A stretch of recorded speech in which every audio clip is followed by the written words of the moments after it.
জ্ঞানের লড়াই পর্ব 3। সাথে রয়েছে দুজন প্রতিযোগী, একেবারে সরল সোজা অসহায় মানুষ, এবং বিচারক মণ্ডলী হিসাবে রয়েছে ভাইরাল মোস্তাক মামু। সুন্দরভাবে বিচার করতে পারবেন?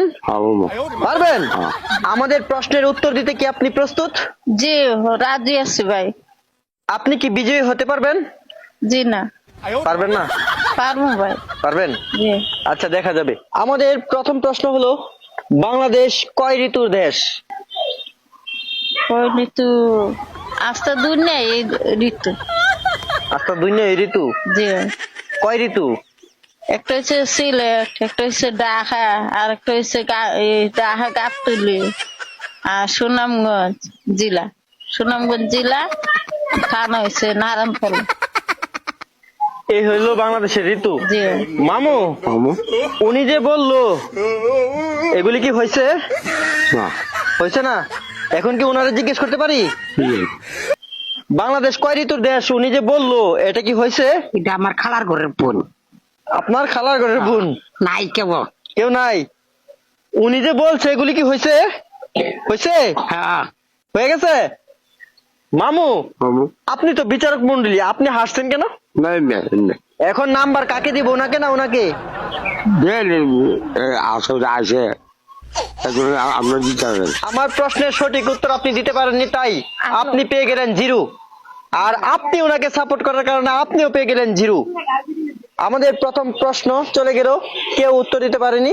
এখন আমরা চলে গেলাম পরবর্তী প্রশ্নে। নিমন্ত্রণ অর্থ কি? এক ছেলে এক মেয়ে। নিমন্ত্রণ অর্থ এক ছেলে এক মেয়ে। এটা ওর বাচ্চা তিনটা আমার লোকে। আচ্ছা, উনি যে বললো নিমন্ত্রণ অর্থ, এই যে সব বললো, হয়েছে? না ভাই, হয়েছে না। তাহলে আপনি বলেন তো নিমন্ত্রণ অর্থ কি? নিউমোনিয়া, জি? অসুখ। অসুখ। জি। নিমন্ত্রণ অর্থ অসুখ। অসুখ। জি। কি অসুখ? নিউমোনিয়া অসুখ। নিউমোনিয়া অসুখ। জি। প্রিয় দর্শক, তিনি বলতেছে নিমন্ত্রণ অর্থ অসুখ, নিউমোনিয়া অসুখ। দেখি আমাদের বিচারক কি বলে। আচ্ছা মামু, উনি বলেছে নিমন্ত্রণ অর্থ নিউমোনিয়া, হয়েছে না? তাহলে কি হয়েছে না। হয়েছে না? আচ্ছা, আপনি বলেন তো নিমন্ত্রণ অর্থ কি? ওই একটা রোগ। একটা রোগ? ওই রোগটা একটা। পেটের রোগটা একটা? নিমন্ত্রণ অর্থ? নিমন্ত্রণ অর্থ পেটের রোগ থাকে একটা। বিচারক মন্ডলী উত্তর দিয়েছে। আপনার প্রশ্নের উত্তর হয়নি, আপনার প্রশ্নের উত্তর হয়নি। এখন আমরা চলে যাচ্ছি পরবর্তী প্রশ্নে। আপনি কোন দেশে বসবাস করেন? আমি তো এই দেশেরই। এই দেশেরই? হ্যাঁ, এই দেশের এই দেশে থাকি। প্রিয় দর্শক, তিনি এই দেশেই থাকে। আমি আর কি নাম তাই না।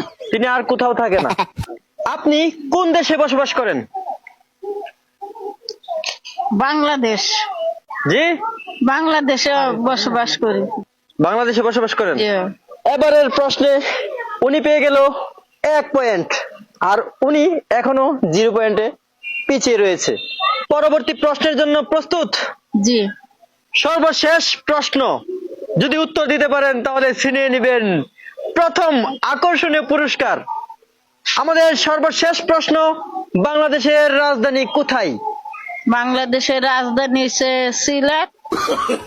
সিলেট এই উপশহর পাঁচবাইয়ের হোটেল জি?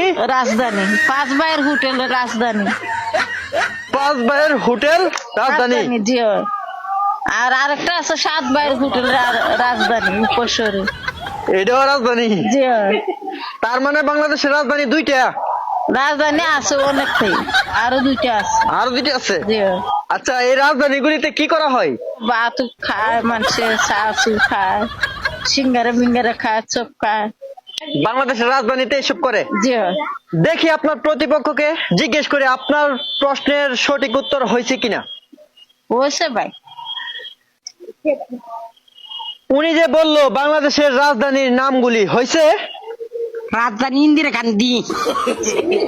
ইন্দিরা গান্ধী? হ্যাঁ, আমারই ভুল হয়েছে, তাদেরকে ডেকে এনে।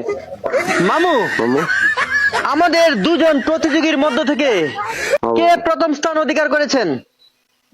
দুজনে। জি? দুজনে। দুইজনই প্রথম স্থান অধিকার করেছেন? হ্যাঁ। তাহলে পুরস্কারটা কাকে দেবো আমি? দেখুন আসলে আইসে আসলে আইসে মিলাই দিন। দুইজনরে মিলাই দিতাম। তিনি আসলেই সরল সোজা মানুষ, তারা দুজন আশা করে এসেছে, তাই দুজনকেই মিলিয়ে একসাথে পুরস্কার দিয়ে দিতে বলতেছে। প্রিয় দর্শক, যিনি আজকের অনুষ্ঠানে প্রথম স্থান অধিকার করেছেন, ওনার হাতে তুলে দিলাম প্রথম পুরস্কার 1000 টাকা। এই নেন। আপনি খুশি হয়েছেন? জি ভাই, খুব খুশি হয়েছি ভাই। আজকের প্রতিযোগিতায় তিনি হেরে গেলেন, তারপরেও ওনাকে নৈরাশ করলাম না, ওনাকেও দিয়ে দিলাম 1000 টাকা পুরস্কার। এই নেন। আপনি খুশি হয়েছেন? আল্লাহ দিব তোমার কষ্টের মিষ্টি, মাইন আল্লাহ দিব। আজকের অনুষ্ঠানের বিচারক মন্ডলীর দায়িত্ব পালন করেছেন আমাদের ভাইরাল মোস্তাক মামু, তাই ওনাকে আমরা নৈরাশ করলাম না, ওনার হাতেও তুলে দিলাম 1000 টাকা। এই নেন।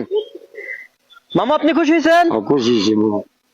প্রিয় দর্শক, জ্ঞানের লড়াই পর্ব 4 কারা কারা চাচ্ছেন কমেন্টের মাধ্যমে জানিয়ে দিন এবং এই ভিডিওটি শেয়ার করে ছড়িয়ে দিন সবার মাঝে।